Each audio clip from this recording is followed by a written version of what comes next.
There are numerous steps you need to take before you put your home on the market.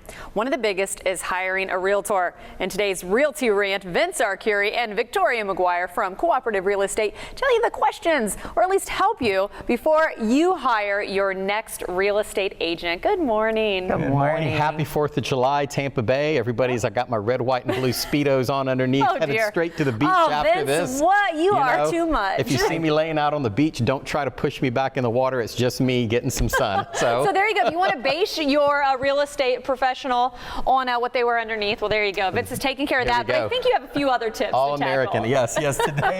Today we have a pretty good thing. You know, I think one of the things we had talked about is overcomplicating the real estate industry as a whole. The first person to ever make a mountain out of a molehill was a real estate agent, I'm sure. And sometimes we overcomplicate the issues of selling your home. And one of the biggest issues that we run into, and I know we ran into it yesterday, is just a simple lockbox. Having a lockbox on a home is a fantastic way. They're very secure. They cut off we schedule ours to cut off at 6 o'clock at night. They cut on at 9 a.m. so nobody's going to come in your home in the middle of the night. They're synced to our iPhones. So real estate agents, I know as soon as somebody opens up one of my lockboxes, I think real estate agents have a tendency to sell to the consumer that, hey, let me be here for the showing, and somehow I'm going to make the home a show better that I'm there. That's really not the case. I think people like to look at house is empty, you leave your lights on, the home's smelling good, a good temperature like we've talked about before, but use these lock boxes. And sometimes when consumers have questions about the safety of them, the real estate agents will say, hey, let me add this additional code. That's the biggest problem. We didn't show a home yesterday because we couldn't get a hold of the agent, because the agent was not accessible to us, and we couldn't get the code, so that particular person didn't get the showing that could have resulted in a sale. We had a fantastic buyer that ended up buying another home.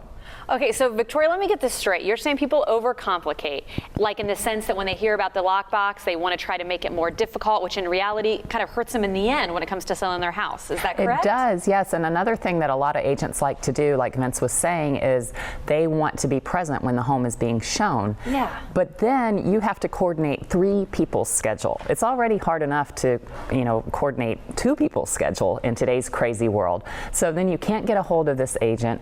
They want to be there at the showing. The buyer wants to go at a certain time. The agent's busy. It doesn't work out 9 times out of 10. And then you end up saying, you know what, just forget it. I'll show a different house. And which is unfavorable, obviously, to the person who's trying to sell their house. And right. So with that said, if you do have a house for sale and you hear like big companies or big names that you want to go with, not necessarily the best idea when you're in the market.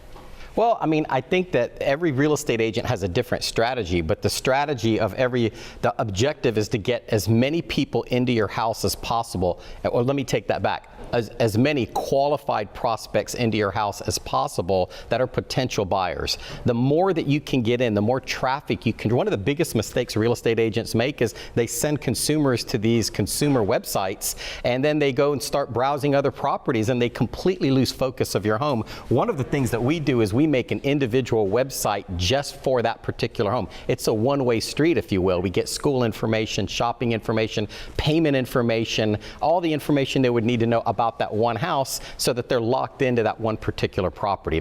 Everybody should have that. And then another thing that we had talked about just as a consumer awareness and overcomplicating things is these affiliated business disclosures. And a lot of people list and they love this one-stop shopping that real estate agents like to provide. And oh my word, that could be a complete segment on its own.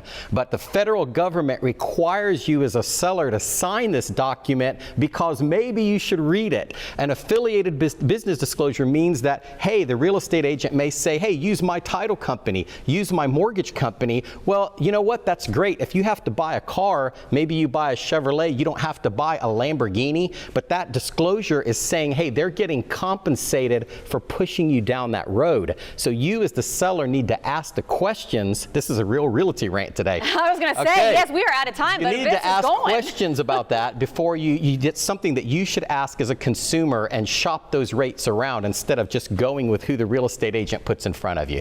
Okay, well, I was going to say that was a lot in this topic. So please, if you want any more information on this, as always, be sure to call Cooperative Real Estate at 813-846-2368 or log on to realtyrant.com. I think we've got next week's topic, perhaps. I don't know. That was a good one. We got to dig more into that one, Vince. Thanks for your time.